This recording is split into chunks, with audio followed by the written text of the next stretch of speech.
In October 1984, I walk on the ferry in Prince Rupert to what was then known as the Queen Charlotte Islands. The weather is clear, unusual in these parts, and the ferry pitches from side to side as we cross Hecate Strait. As I struggle to keep my balance, someone remarks about how calm the crossing is today. My billet meets me at the terminal at Skidegate, and we drive up island to his 100-year-old log house on the banks of the Powell River. David, an American draft dodger, his wife, and their 7 children arrived several years earlier and lived and foraged for food on the beach for 2 years, a testament to the bountifulness of these northern islands.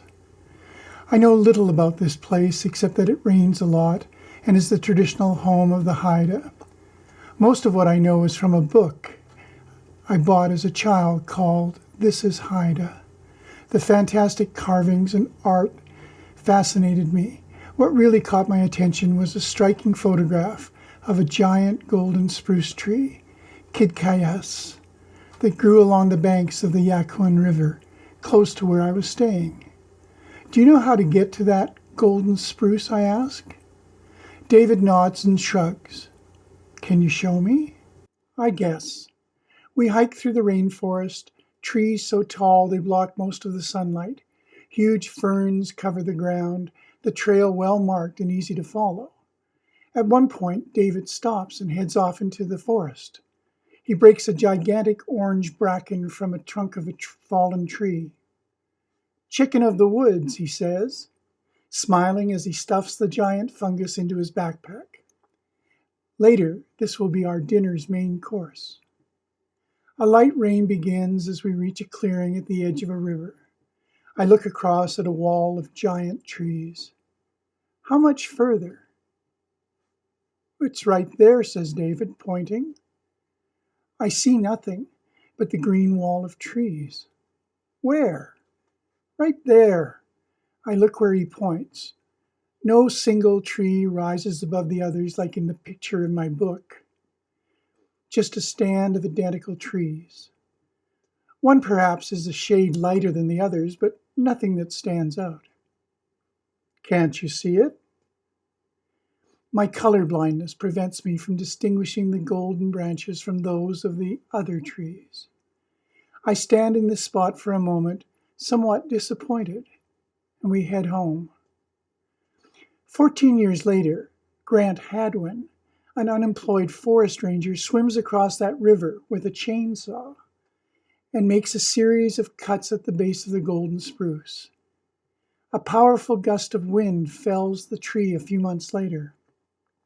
Hadwin releases a letter explaining he was protesting so-called extremists causing harm to the planet. After his arrest, but before his court appearance, he announces he intends to kayak Hecate Strait. Several months later, people find his wrecked kayak, but not his body. The next morning, I sit alone on the banks of the Powell River.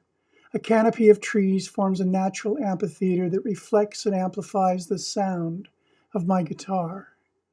The water, deep green, almost black. Upstream, at a bend in the river, sits a well-kept log house. Many years later, I find out the cabin belongs to the author and artist James Houston. In his memoir, Haida Gwaii, Houston writes about his time in Powell. Although he spent much of his life in the Eastern Arctic and introduced printmaking to the Inuit in Cape Dorset, he wintered here in Powell. Later that day, I hiked to the beach through a moss-covered meadow of tall, drooping ferns, fronds laden with dew. A long, curving crescent of white sand stretches from one horizon to the other. A few leaning trees bend towards the calm waters. The sea and sky dissolve into a gray fog. Low-hanging clouds brush the treetops. I sit on the sand at the water's edge.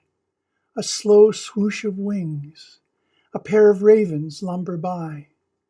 Behind me, winter storms have piled the sand into a series of drifts. I think about David, his wife, and their 7 kids, foraging for 2 years on this beach. I sense something behind me. I turn. A woman with long blonde hair rides a white horse. I look away, then look again. The woman and the horse have vanished. I can't have imagined her. As I watch, she emerges from behind a dune, then gallops down the beach and disappears.